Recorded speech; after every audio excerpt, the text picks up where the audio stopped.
اور اس صبر کی عبادت یہ ضروری نہیں کہ کوئی بڑا صدمہ یا بڑی تکلیف پیش آئے تبھی انسان صبر کرے اور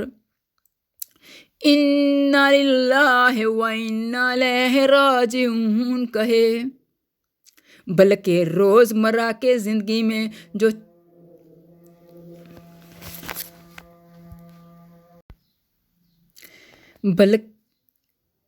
بلکہ روزمرہ کی زندگی میں جو چھوٹی چھوٹی باتیں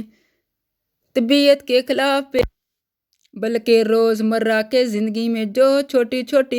طبیعت کے خلاف پیش آتی رہتی ہیں، ان پر اِنَّا لِلَّهِ پڑھنے کی عادت ڈالنی چاہیے۔ حضرت سلمہ رضی اللہ تعالیٰ عنہا فرماتی ہیں کہ حضرت صلی اللہ علیہ وسلم نے ارشاد فرمایا، یعنی جب تم میں سے کسی کو کوئی تکلیف پہنچے تو اسے چاہیے کہ وہ یہ کہے، یا اللہ میں اس تکلیف پر ثواب کا طلبگار ہوں، مجھے اس پر اجر عطا فرمائیے اور اس کی جگہ مجھے کوئی اس سے بہتر چیز عطا فرمائیے۔ نیز حدیث میں ہے کہ ایک مرتبہ حضرت کے سامنے چراغ گل ہو گیا تو آپ نے اس پر بھی اِنَّا لِلَّهِ وَإِنَّا إِلَيْهِ راجعون پڑھا۔ اس سے معلوم ہوا کہ چھوٹی سی چھوٹی تکلیف پر بھی اِنَّا لِلَّهِ وَإِنَّا إِلَيْهِ راجعون پڑھنا چاہیے،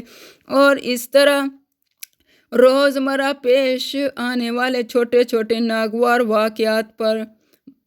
ہر مرتبہ صبر کی بات کا ثواب ملتا رہتا ہے۔ چلتے چلتے پاؤں میں کانٹا لگ گیا، دامن کسی چیز سے الجھ گیا، پاؤں پھسل گیا، گھر بجلی چلی گئی، کسی ناگوار واقعے کی خبر کان میں پڑ گئی، کوئی چیز گم ہو گئی،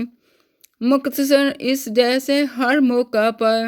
اِنَّا لِلَّهِ وَإِنَّا إِلَيْهِ راجعون پڑھتے رہنا چاہیے، اور ایک مرتبہ دل میں اس بات کا اعتقاد جما لینا چاہیے کہ ہر ناگوار واقعے کے پیچھے اللہ تعالیٰ کی کوئی نہ کوئی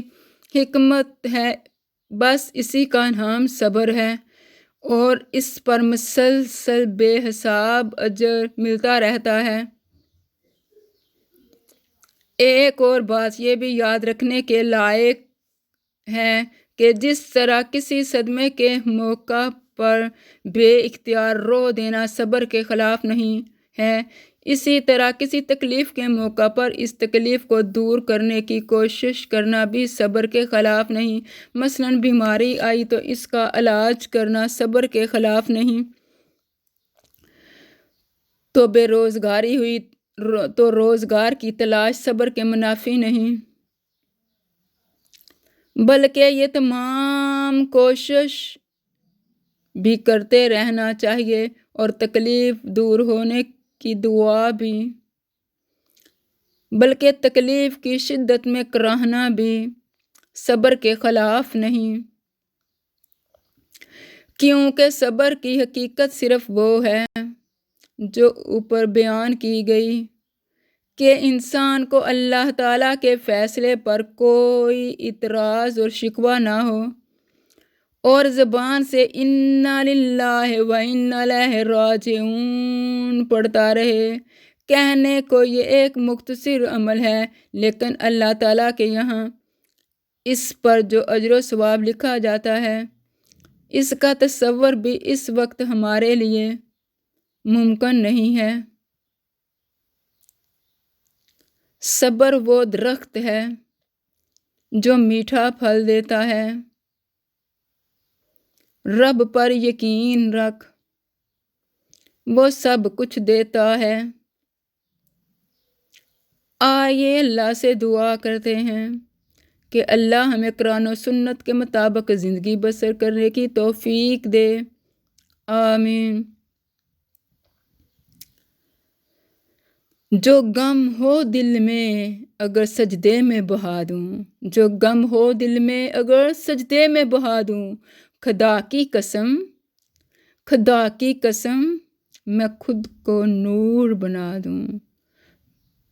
خدا کی قسم میں خود کو نور بنا دوں۔ فی ایمان اللہ، فی ایمان اللہ۔ فی ایمان اللہ.